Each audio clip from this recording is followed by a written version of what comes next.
August 3, 24 BC. Alexander the Great stood before 10,000 furious Macedonian soldiers who had just told the most powerful man alive to go to hell. These weren't strangers. These were the men who had marched over 20,000 miles with him across 13 years of continuous war. And what he said next didn't just end the mutiny. It's one of the most psychologically precise speeches ever recorded, and it still works today. The soldiers were done. They'd crossed the Gadrosian Desert, watched friends die, and now Alexander was replacing them with 30,000 Persian-trained troops called the Epigoni. He'd started wearing Persian court dress.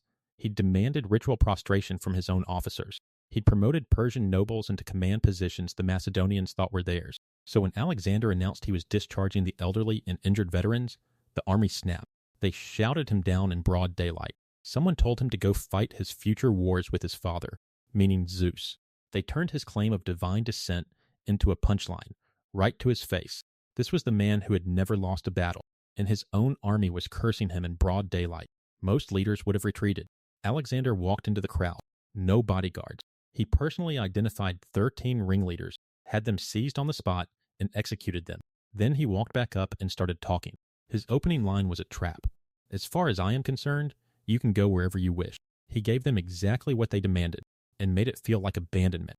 Then he started the ledger. His father Philip found Macedonia a collection of poor shepherds terrorized by Illyrians and Thracians. He built them an army, a kingdom, a future.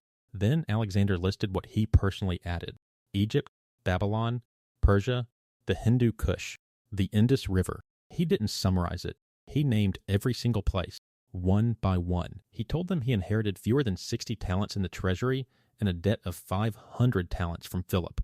He borrowed 800 more to fund the campaign. Then he said this: "What have I reserved for myself after all these labors? Only this purple robe and this diadem. I have appropriated nothing." He told them he ate the same food, slept the same amount, stayed awake at night watching so they could sleep. He wasn't pulling rank, he was pulling receipts. Then came the wounds. "Let whoever has wounds strip and show them, and I will show mine in turn. There is no part of my body, in front, remaining free from wound, front-facing wounds only." Every scar proved he fought facing the enemy, never running. That detail wasn't accidental. It was the whole argument compressed into skin. He closed by telling them to leave and report home that they had abandoned their king to conquered foreigners. Then he asked what honor that story would earn them. He walked off the platform and locked himself inside his quarters. He refused to see a single Macedonian for 2 full days.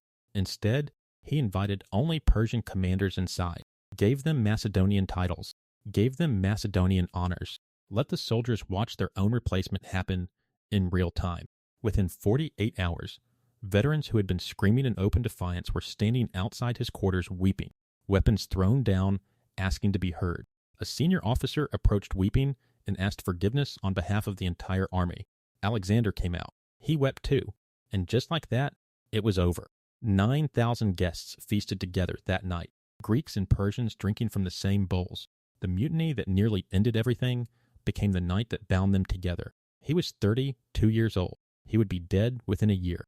But that speech, that 2-day silence, that calculated grief, it still teaches something real about how authority actually works. What actually made that speech work isn't the word, it's the structure underneath them. And that structure is something you can use today. Alexander never argued against the soldiers' anger. He acknowledged it completely, then redirected it. That's the first move. Validate before you counter. Most people in a confrontation immediately defend themselves. Alexander did the opposite. He handed them the exit door first, which made walking through it feel like a defeat. The ledger strategy is the part people underestimate. He didn't just list achievements, he listed them in chronological order, building a debt the soldiers couldn't argue with. It's the same logic as a receipt. You can argue about the total, but you can't argue with each individual line item. He made the debt visible and specific. The wound display wasn't theater, it was evidence.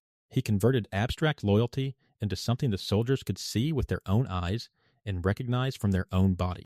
Arrian, writing from eyewitness accounts, records that no part of Alexander's body from the front was unmarked. Arrow wounds, spear wounds, sword cuts, all documented, all facing forward. The silence he imposed afterward was the real weapon. He gave the soldiers no target to argue against, no authority to push back on, just absence.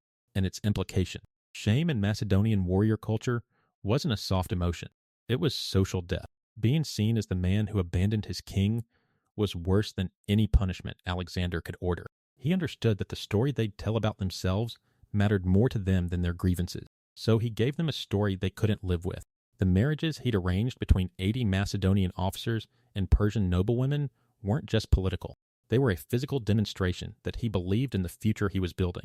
10,000 recognized marriages between Macedonian soldiers and local women received gifts from Alexander personally. He wasn't asking them to accept his vision. He was paying them to live inside it. Those marriages didn't survive him. After his death, most Macedonian officers divorced their Persian wives within months.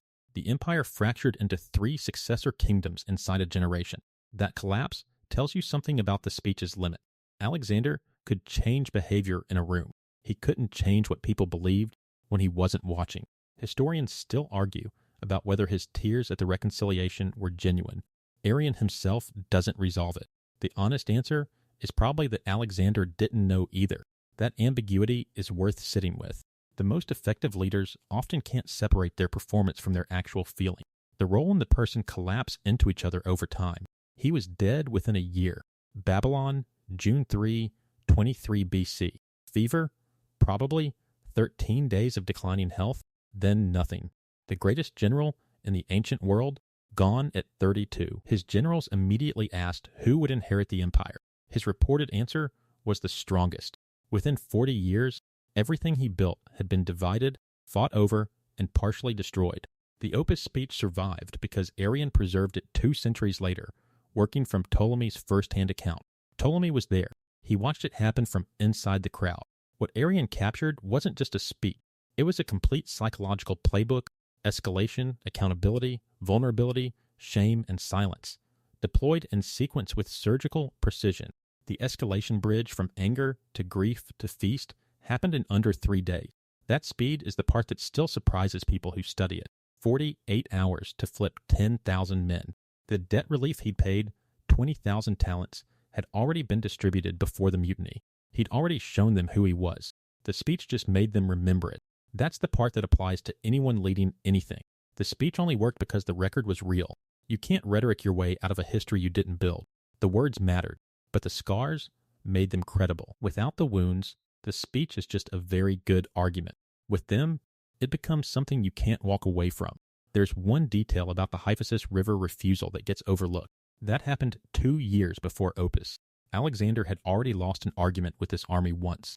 He tried everything at Hyphasis, sulking in his tent for 3 days, appeals to glory. None of it worked.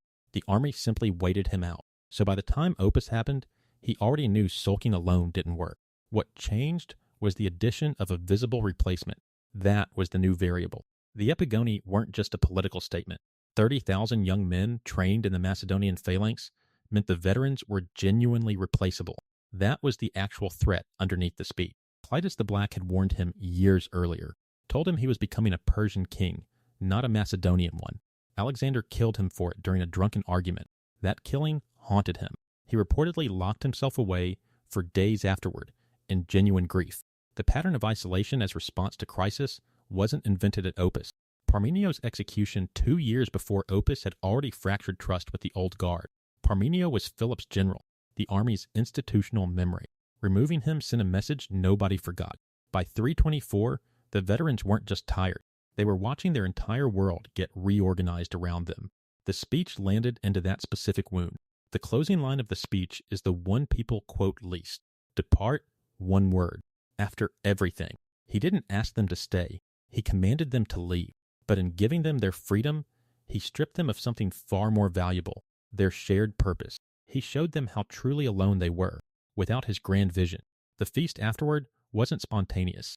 Alexander had priests conduct formal prayers for harmony between Macedonians and Persians before anyone sat down. The ritual framing was deliberate. He seated the Macedonians closest to himself at the feast, Persians next, then allied troops. The seating arrangement was a hierarchy, but one that included everyone in the same room. His prayer that night asked specifically for partnership and rule between Macedonians and Persians, not Macedonian dominance. Partnership, that was new language from him, and the veterans heard it.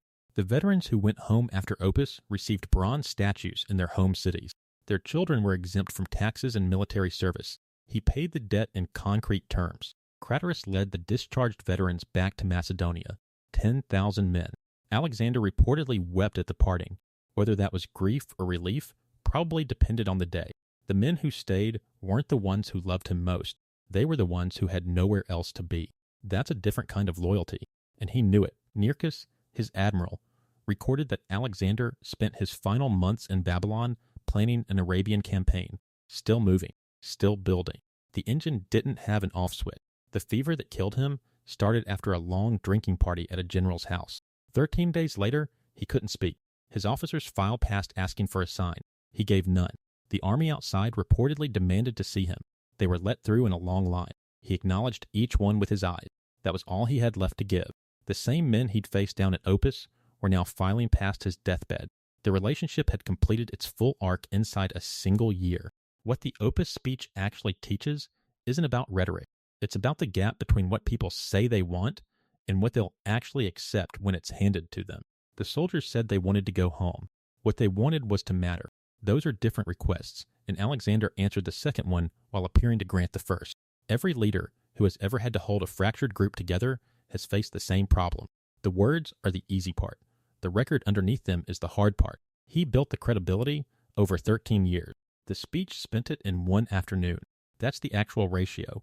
Most people get the order backwards and wonder why nobody believes them. One thing the previous sections haven't touched, Alexander never claimed the speech was his finest moment. He never mentioned Opus again in any recorded conversation. That silence is telling. Leaders who perform vulnerability for effect tend to reference it afterward. He didn't, which suggests the speech cost him something real. Arian notes that Alexander's prayer at the feast asked for homonoia, a Greek word meaning concord or shared mind. Not obedience, not loyalty, shared mind. That word choice matters. He wasn't asking them to follow him. He was asking them to want the same thing he wanted. That's a fundamentally different request. Most authority structures run on compliance. What Alexander was attempting at Opus was consent. The distinction sounds philosophical until you're the one trying to hold something together. The practical application isn't complicated. Before any difficult conversation, ask what the other person actually needs versus what they're saying they want. Those are almost never identical. Alexander answered the need, not the demand. The demand was discharge. The need was recognition. He gave them recognition wrapped inside the appearance of granting the discharge. The wound display works in modern contexts too, just not literally. Showing your actual failures, your actual cost, your actual skin in the game, that's the mechanism. Credentials on a wall tell people what you've been given. Scars tell them what you've paid. Those are different currencies, and audiences know the difference immediately. The ledger approach, specific, chronological, unargued, works because it forces the listener to do the emotional math themselves. You don't tell them what to feel. You just lay out the record and let the arithmetic land. That's harder than it sounds, because most people can't resist editorializing. Alexander didn't editorialize once. The 2-day silence is the move people most consistently underestimate when they try to apply this. Silence only works if the other party has something to lose by your absence. If they don't care whether you're there, silence is just absent. Alexander's silence worked because he had spent 13 years making himself irreplaceable before he used it. That sequencing is everything. The silence was the last move, not the first. Every leader who tries it first, without the record behind it, just looks like they're sulking. Hephaestion died 6 months after Opus. Alexander's grief was reportedly so severe he had the royal physician executed for failing to save him. The control was slipping. The man who had managed 10,000 angry soldiers with surgical precision couldn't manage his own grief over one.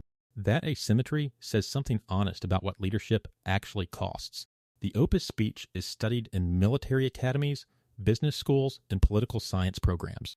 Not because it's ancient, but because the psychology underneath it hasn't changed at all. What changed behavior at Opus wasn't inspiration.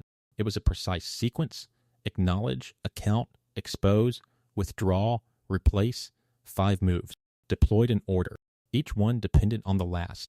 The sequence only works if the exposure is real. Fake vulnerability reads instantly. The soldiers knew Alexander's wounds were genuine because they had watched him receive them. That's the part you can't shortcut. The speech was one afternoon. The credibility behind it was a decade of shared suffering. You can't compress that timeline. So the real question the Opus speech leaves you with isn't how to give a better speech. It's what record are you building right now before you ever need to spend it? Alexander's answer to that question was 13 years of marching at the front, eating last, sleeping least, and bleeding first. That was the speech. Everything else was just delivery. If this changed how you think about authority or credibility or what it actually takes to lead anything, share it with someone who needs to hear it. And if you want more history that actually applies to something real, subscribe. There's more where this came from.